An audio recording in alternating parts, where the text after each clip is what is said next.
Michèle Rivasi, bonjour. Vous êtes députée européenne depuis 2009 pour le groupe des Verts au Parlement européen. En tant qu'eurodéputée, vous avez eu accès au contrat de la Commission européenne avec les laboratoires pharmaceutiques pour la production de vaccins anti-Covid. Est-ce que vous pouvez nous en dire plus? D'abord, comment vous avez appris que vous pouviez voir ces contrats? C'est d'abord un vrai combat pour obtenir le fait de voir un contrat qui vient en fait du laboratoire pharmaceutique CureVac.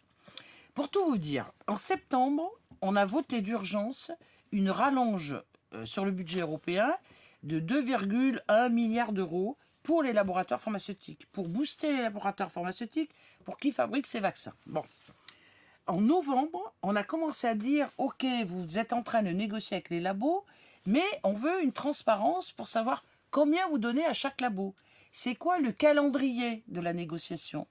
Et est-ce qu'on pourrait avoir accès aussi à tous les lieux de future production des vaccins? Parce que d'abord, il faut produire le vaccin, mais après, il faut fabriquer le vaccin. Eh bien, là-dessus, chaque fois, on nous disait, notamment c'était la commission, « Ah, mais on ne peut pas vous les donner tant qu'on est en négociation. Parce que quand on est en négociation, on ne peut pas donner tous les chiffres. » Bon, alors on a attendu, et puis après, on voit qu'on négocie avec 5 labos, puis 6 labos, puis 7 labos. Alors on leur a dit, mais ça y est, les négociations sont faites. Ah oui, mais on est en train de négocier avec un 8e labo. Et tant que... Oui, j'ai dit, mais demain, ça sera un 9e. Donc, à partir du moment où les négos sont finis, où les contrats ont été signés, on veut avoir accès à ça. Et on a insisté. Et alors, moi, d'autant plus que je suis à la commission contrôle budgétaire. Donc, mon rôle, c'est de contrôler, vous voyez, l'exécutif, donc la commission, en fonction de qu'est-ce qu'ils ont fait du budget européen qu'on a voté. Et là-dessus, j'avais toujours une non-réponse. Et donc, on a mis une pression très importante au niveau de la commission européenne, et notamment la commissaire sur la santé. Et puis la semaine dernière, on nous dit, parce que vous voyez quand il y a une pression forte des députés européens, on nous dit, ah mais vous pouvez venir, CureVac, ce labo où il n'y a toujours pas l'autorisation du vaccin d'ailleurs, puisqu'ils sont encore en phase 3, est d'accord pour jouer la transparence et vous fournir ce contrat, mais vous venez dans une pièce close, sans portable, pas de photocopie possible et surtout sans être accompagné d'un juriste. Parce que moi j'aurais aimé être accompagné d'un juriste. Ce sont quand même des contrats de négociation, vous voyez. Bon. J'arrive dans cette salle, donc on vous enlève tous les portables, enfin bon. On vous donne un papier quand même et un crayon. Et je regarde ce document de 67 pages. Alors de suite, j'essaie de voir, vous voyez, dans la liste qui est indiquée là, des différents chapitres, les vaccins. Combien est le prix des vaccins? Et puis là, c'est barré. Il n'y a pas, vous voyez, c'est tout noir. Après, je regarde, mais combien l'Europe a donné en préachat, vous voyez, parce qu'on appelle ça des préachats, avant que le vaccin soit autorisé. Tout ça, c'est en noir. Après, je regarde, mais qui va produire ce vaccin? Parce que CureVac, si vous voulez, c'est une petite entreprise, vous voyez, c'est pas comme Pfizer ou comme Sanofi ou comme... Bon, eh bien, là-dessus, rien n'est dit. Et puis, je me dis, si moi, je me fais vacciner, et comme on est en pleine stratégie vaccinale sur les 27 États, qui est responsable des effets secondaires? Vous voyez, je prends une paralysie faciale. Je me retourne contre qui? Contre les États ou contre les laboratoires ou contre la Commission?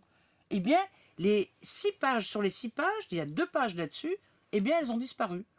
Elles n'y sont pas. Elles sont, vous voyez, biffées. Et donc là, je suis intervenue ce matin dans l'hémicycle pour leur dire, mais enfin, vous êtes en train d'insulter le pouvoir des députés européens. Parce qu'on ne peut pas vous contrôler. Et en plus, vous parlez de transparence, mais il n'y a pas de transparence puisqu'il n'y a aucun chiffre. Donc ça veut dire que vous avez donné de l'argent public et on donne des milliards au laboratoire. On ne sait pas le détail des choses, on ne sait pas qui est responsable, on ne sait pas qui va indemniser par exemple des personnes qui vont avoir un effet secondaire. Et regardez les dernières infos qu'on a sur la Norvège, vous voyez, qui a participé aux achats groupés. Eh bien, sur 35 000 à peu près vaccinations, ils ont 23 décès dus à la vaccination. Ils ont fait les autopsies. Donc, vous voyez, sur les 23, il y a eu 13 autopsies qui a montré que c'était dû à la vaccination sur des personnes au-delà de 80 ans. En disant, attention, ces personnes sont fragiles. Eh bien, le fait de déclencher de la fièvre et d'avoir des nausées, etc., ben, ça a conduit à leur mort. Donc, faites attention avant que vous vaccinez. Et quand on regarde les essais cliniques de Pfizer, parce que moi j'avais regardé le protocole de Pfizer, il disait il y a très peu de gens dans les essais cliniques au-delà de 80 ans qui ont été étudiés. Donc on est en train, si vous voulez, par cette vaccination, parce que les gens ont peur, parce qu'il y a une urgence, vu quand même le nombre de morts que représente le Covid, d'être en phase 4 avec des gens qui sont des cobayes.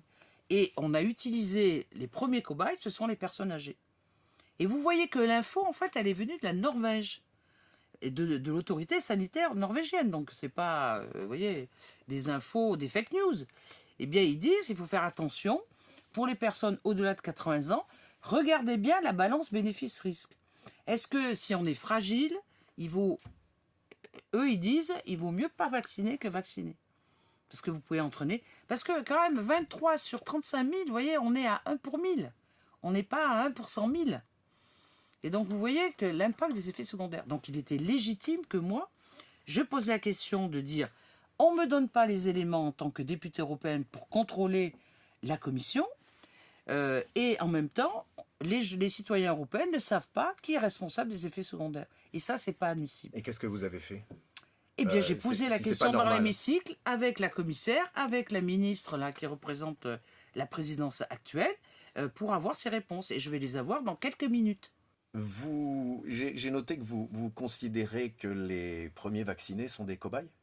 Je considère qu'on a fait une phase 3 au niveau des différents laboratoires, mais que ces vaccins à ARN messager, moi je suis agrégée en biologie, quand j'ai vu qu'on autorisait ces vaccins, c'est la première fois qu'on autorise ça chez l'humain.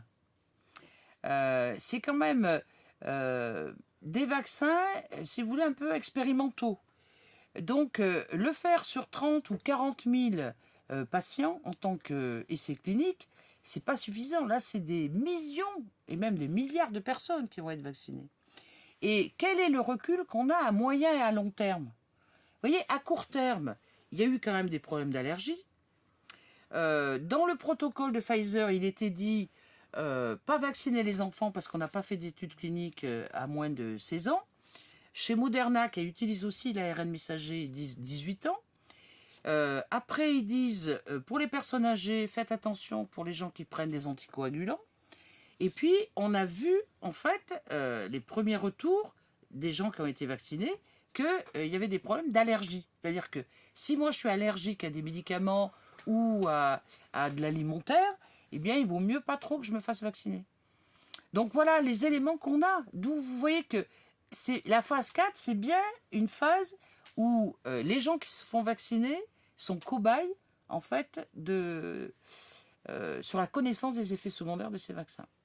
Donc, en fait, on ne connaît pas les effets secondaires. On est en plein désert. Là, on dans le brouillard. Là, on ne sait pas du tout. Et on lance des campagnes de vaccination à grande échelle. Oui, parce qu'il y a urgence. Si vous voulez... quand on me demande, est-ce qu'il faut se faire vacciner? Moi, je dis, écoutez, ces vaccins-là, pour moi, ils sont trop expérimentaux et on n'a pas assez de recul vis-à-vis des essais cliniques qu'on a réalisés. Vous voyez, il n'y a pas assez de gens, en fait, qui sont passés là-dessus. Attendons d'autres vaccins. Parce que d'autres vaccins, comme ce soit les vaccins AstraZeneca ou les vaccins Johnson & Johnson, c'est des vaccins un peu plus traditionnels. Donc, on connaît un peu mieux les effets secondaires. Même si ils sont à risque, parce que vous savez, un vaccin, c'est pas quelque chose sans risque. Mais après, vous évaluez la balance bénéfice-risque. Vous avez une personne de 90 ans, ou de 70 ans même, et qui est fragile, vous voyez, qui a du diabète, qui est obèse, etc. Qu'est-ce que vous faites? Est-ce que vous vous dites, cette personne-là, si jamais elle prend le Covid, elle va y passer. Il y a un risque énorme. Est-ce que je prends le risque de la vacciner, même avec des effets secondaires? Vous voyez, je trouve qu'après, c'est à l'individu, c'est pour ça que je suis contre l'obligation vaccinale. C'est à l'individu d'évaluer ses risques. Si la personne a très peur du Covid, et elle vous dit, peut-être que le vaccin va me protéger, eh bien qu'elle se fasse vacciner. Mais dans la palette des vaccins, c'est vrai qu'elle a aussi la possibilité d'avoir un choix entre des vaccins plus expérimentaux, comme les vaccins à ARN messager, où on ne sait pas les effets à moyen et long terme. Quid des maladies auto-immunes, voyez? Quid des cancers? On ne sait rien là-dessus, puisqu'on n'a pas assez de recul. Et puis peut-être prendre des vaccins plus traditionnels. Mais ça, la personne a décidé. Est-ce que depuis le début, vous trouvez que la Commission européenne a été transparente ou relativement transparente ou a essayé d'être transparente sur toute cette affaire? Alors, au début, la Commission européenne, avec les États membres, mais c'est surtout la Commission et les parlementaires, ont voulu qu'il y ait des achats groupés pour pas qu'il y ait une différence entre les États membres. Vous voyez, les plus riches et les moins riches. On a voulu jouer l'équité au niveau des 27 États membres. Ça, je trouve ça une bonne chose. Bon. Maintenant, après, sur la négociation avec les laboratoires pharmaceutiques, mais c'est l'opacité la plus totale. Et c'est là-dessus que je ne suis pas d'accord. Parce que, à partir du moment où c'est de l'argent public, où ce sont des milliards, où la présidente de la commission a fait même un grand barouf pour avoir des dons, voyez, de différents pays dans le monde, et là, c'est allé jusqu'à 10 milliards. Donc, on est en train de distribuer des milliards à des labos, mais sans condition. Moi, quand la commissaire de la Santé me dit « on devrait remercier CureVac parce qu'il nous a fourni le contrat », mais je lui dis « mais on n'a pas à remercier CureVac. Vous leur donnez des millions d'euros. La condition, c'est qu'il doit y avoir une transparence sur les contrats que vous avez signés. » Des centaines de millions d'euros. Des centaines de millions d'euros, exactement. De quel droit? C'est les labos qui vont nous dicter, si vous voulez, ce qu'on a droit ou pas droit. Ce que vous êtes en train de me dire, c'est que vous n'avez vu que le contrat de CureVac, pas celui de Pfizer, pas celui de Moderna? Mais exactement. Vous n'en avez vu qu'un? Il y en a qu'un qui est disponible parce que CureVac a accepté de le mettre dans cette salle de lecture pour quelques députés au sein du Parlement européen. Et que la Commission n'a pas exigé la transparence des contrats, parce que moi, j'aurais préféré avoir Pfizer, j'aurais préféré avoir Moderna, puisque ce sont des vaccins autorisés. Et puis, quid de la propriété intellectuelle? Enfin, ces labos, si ces vaccins marchent et qu'on arrive à sortir de cette crise du Covid, mais ils vont se faire des milliards de milliards. Et donc, de quel droit, avec l'argent public, vous avez le privé qui va se faire des milliards sur le dos des citoyens européens? Quel est le retour? On n'a rien n'est demandé. Donc, vous voyez, ce qui me choque énormément, c'est on insulte le pouvoir des députés européens, puisqu'on n'a même pas le droit, vous voyez, d'avoir accès aux infos pour contrôler l'exécutif, et notamment la Commission et les États membres, parce qu'il ne faut pas oublier que la Commission travaille avec les États membres. Que Commission et États membres ont accès à l'info et pas les députés européens, et qu'en plus, on ne demande aucune contrepartie aux laboratoires pharmaceutiques.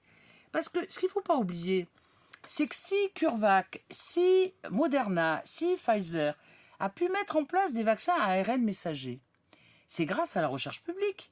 Puisque la recherche publique a travaillé sur les ARN messagers, et les labos après ont utilisé, vous voyez, le savoir-faire qu'a apporté la recherche publique pour fabriquer ce vaccin. Même les nanoparticules lipidiques qui permettent de rentrer dans la cellule, ça a été des recherches publiques. Et on dirait que tout d'un coup, le messie, ce sont les laboratoires pharmaceutiques. Vous voyez, ce que je ne comprends pas, c'est qu'on est à genoux devant des laboratoires pharmaceutiques qui ont bénéficié de la recherche publique grâce à l'argent public. Mais on leur a aussi permis d'avoir une dérogation à un principe inscrit dans les traités qui est le principe de précaution par rapport aux OGM. Mais tout à fait. Vous êtes d'accord avec ça? Ah mais écoutez, moi j'étais stupéfaite quand j'ai vu ça, toujours dans des mesures d'urgence, parce que vous voyez ce Covid, en fait, il n'y a plus beaucoup de démocratie au Parlement européen. Suite à ça, on nous dit d'urgence, il faut faire une dérogation à la directive sur les OGM, qui garantissent qu'on fasse des études environnementales et des études de toxicité. Mais moi j'ai dit à tous mes collègues, mais il ne faut pas voter ça. Enfin... Et ça permettait d'enclencher, vous voyez, des essais cliniques, parce que si on avait fait ces études environnementales et de toxicité, on perdait du temps avant de faire les essais cliniques.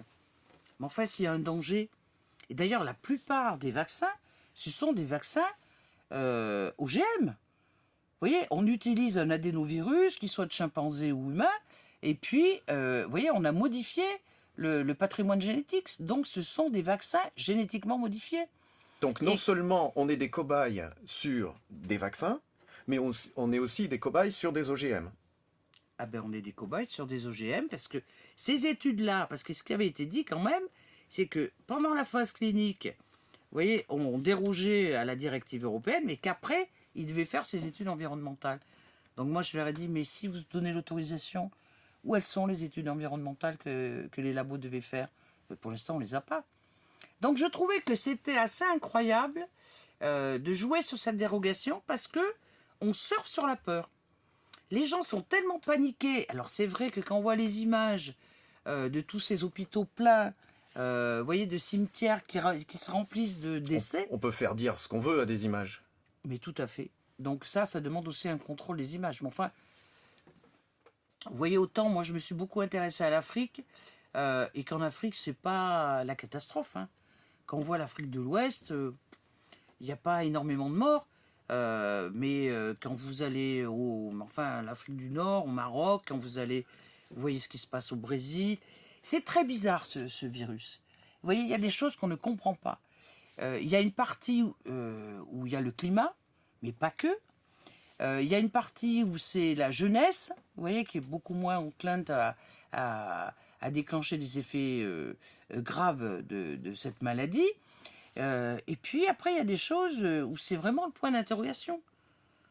Est-ce que vous ne pensez pas que la Commission a fait une erreur en misant tout sur un vaccin, alors que le vaccin, ça doit être peut-être un dernier recours, mais avant, il y a toute une stratégie peut-être médicamenteuse, pharmaceutique, pour traiter le Covid, non? Mais je trouve et si vous voulez, il y a eu plusieurs erreurs. On a une communication, la Commission a une communication comme si le vaccin était le produit miracle. Et ça, c'est une erreur. Parce qu'on fait reposer beaucoup d'espoir à la population, alors qu'à l'heure actuelle, la science ne permet pas de dire que même si je suis vacciné, je ne peux pas transmettre le virus. Et donc, je vais être obligé encore de porter le masque. La deuxième chose, c'est qu'on ne sait pas le temps, si vous voulez, où les anticorps vont perdurer. Donc peut-être que c'est 6 mois, peut-être que c'est 1 an, peut-être que c'est 3 mois pour certaines personnes. Et ça voudra dire qu'il faut revacciner les gens. Donc c'est pas le produit miracle. Et ce que je comprends pas, c'est pourquoi on n'insiste pas plus aussi sur les traitements, ce que vous disiez. Parce que il y a eu des traitements, et on l'a vu, que ce soit en France ou ailleurs. Alors je ne veux pas forcément reparler de l'hydroxychloroquine, mais il y avait des traitements à base d'antibiotiques. Il y avait aussi une prévention par rapport à la vitamine D. Et ça, c'est quand même des études très importantes à communiquer. Alors, je sais que ça se fait quand même. Il y a des essais cliniques qui sont faits là-dessus. Mais je sais qu'on a tellement truandé certains protocoles que, bon, je deviens un peu méfiante. Est-ce que le Parlement européen va faire quelque chose pour qu'on ait toute la transparence? Ah ben, écoutez, si je suis là aujourd'hui, si je suis venu du fin fond de la Drôme pour venir dans l'hémicycle, c'est que au début j'étais assez seule quand je demandais la transparence des contrats, et maintenant je m'aperçois qu'il y a plein de gens qui veulent la transparence des contrats parce qu'ils se font matraquer par leur population. Parce que quand on parle de la confiance dans les vaccins, bon, moi si le vaccin peut apporter, vous voyez, la sortie de cette crise, très bien. Mais d'abord, je veux qu'on fasse une comparaison des vaccins. Je veux qu'on demande plus d'essais cliniques, vous voyez, sur des populations d'ados, sur des populations plus âgées, plus fragiles, sur des gens qui ont des comorbidités, enfin bon. Donc ça, il faut faire plusieurs choses là-dessus. Et si... alors je ne sais plus la question qui était posée, c'était... Qu'est-ce que fait le Parlement? Qu'est-ce que vous allez faire? Oui, au début, j'étais assez seule par rapport à la demande de la transparence, et puis... Progressivement, il y a plusieurs groupes politiques qui l'ont demandé parce qu'ils subissent la pression de leur population qui en demandent plus. Parce que la confiance dans les vaccins, elle ne se décrète pas, elle se construit. Et elle se construit s'il y a la transparence, s'il y a une exigence par rapport au laboratoire et s'il y a une solidarité aussi. Parce que moi, je vais leur dire aux gens, si le vaccin est la solution, eh bien, il faut que ce vaccin soit accessible à l'ensemble de la population dans le monde. Or, à l'heure actuelle, on s'aperçoit que les pays riches sont en train de capter toute la production des laboratoires au détriment des pays pauvres. Alors, on a mis en place COVAX, qui est une espèce d'outil avec l'OMS, avec la Banque mondiale, avec Gavi. Vous savez, Gavi, c'est une structure où il y a Bill Gates, etc. Et qui demande de l'argent au niveau de tous les États membres, et puis de l'ensemble des pays dans le monde, pour pouvoir donner dans les pays en voie de développement, dans les pays pauvres, des vaccins. Mais vous voyez bien qu'on est en train de privilégier les citoyens des pays riches, parce qu'il n'y a plus d'argent pour les pays pauvres. Et alors, il y avait une astuce. L'astuce, c'était qu'il y ait une dérogation à l'OMC pour dire, en cas d'urgence sanitaire, et on est en plein dedans, eh bien, on n'utilise plus les brevets des laboratoires, mais on permet à des États volontaires, et donc c'était une demande de l'Afrique du Sud et de l'Inde, pour fabriquer directement les vaccins. Mais qui a dit non? La Commission européenne. Alors que c'était la façon où des pays en voie de développement, des pays émergents comme l'Inde, surtout l'Inde, c'est un des pays qui fabrique énormément de vaccins, pouvaient le faire à des prix défiant toute concurrence. Vous pouvez passer, à l'heure actuelle, par exemple, Moderna se vend 14 à 15 euros le vaccin. Eh bien, les hindous sont capables de le fabriquer à 2 à 5 euros. Donc vous voyez que si vous fabriquez un vaccin à 2 euros, ben, vous pouvez le distribuer à tous les pays que vous voulez. Eh bien, la Commission refuse parce qu'elle dit, si on fait ça, on n'aura pas forcément de garantie sur le savoir-faire des laboratoires, par exemple d'Inde ou d'Afrique du Sud. Sauf que c'est des labos qui ont depuis de très nombreuses années fabriqué énormément de médicaments ou de vaccins. Tout ça, c'est pour donner le pouvoir encore aux laboratoires pharmaceutiques qui eux-mêmes veulent choisir les États pour leur dire que vous allez fabriquer tant de doses et pas plus. Parce qu'ils ne veulent pas une concurrence au niveau de la vente des vaccins. C'est du gros business, ça, non? Oh là là, vous savez ça, vous vous dites, mais c'est pas possible. On ne peut pas parler de solidarité sans faire sauter la propriété intellectuelle, donc les brevets, pour permettre à des États, en cas d'urgence, de fabriquer leurs propres médicaments. Ça s'est passé pour le sida. Pour le sida, c'était exactement la même chose. Les labos voulaient fabriquer les antiviraux, mais ça coûtait une fortune. Et donc, sous la pression des citoyens et des associations, et bien après, l'Afrique du Sud, l'Inde, tout ça, ont pu fabriquer ces médicaments à bas prix. Ce qui a permis de soigner des gens qui avaient le sida en Afrique. Donc vous voyez, on est dans la même structure, donc il faut qu'on fasse sauter les verrous. Mais la peur, le fait de dire le vaccin c'est le produit miracle, et je vous ai dit les bémols sur ce concept de produit miracle, fait que les gens se disent je vais sauver ma peau d'abord. Alors tout dépend où vous êtes né. Est-ce que vous avez envie de vivre dans un monde où on doit se faire vacciner tous les 6 mois contre le coronavirus, où on doit porter un masque parce qu'on ne sait pas si ça arrête la transmission de la maladie, ou de l'épidémie plutôt? Est-ce que vous avez envie de vivre dans un monde où on empêche les jeunes de se voir? Est-ce que vous avez envie de vivre dans un monde comme ça? Mais la réponse est évidente. Bien sûr que non. Mais en même temps, regardez la situation où il y a une propagation, il y a des variants maintenant qui sont beaucoup plus contagieux que d'autres. Vous avez des grands-parents. Si vos grands-parents prennent cette maladie, ils risquent d'y rester. Qu'est-ce que vous allez faire? Vous allez vouloir les protéger. Donc, si vous voulez, le monde, il n'est pas tout blanc, tout noir. Vous êtes obligé, moi qui ai toujours été dans un doute raisonnable vis-à-vis des vaccins. Et en étant sur un doute raisonnable, souvent je suis attaqué d'être anti-vaccin. C'est quand même dingue. Bon, mais on n'a pas le droit de se poser des questions sur les vaccins.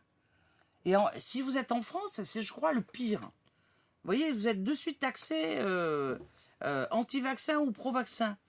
Eh bien, moi, je pose des questions sur les vaccins.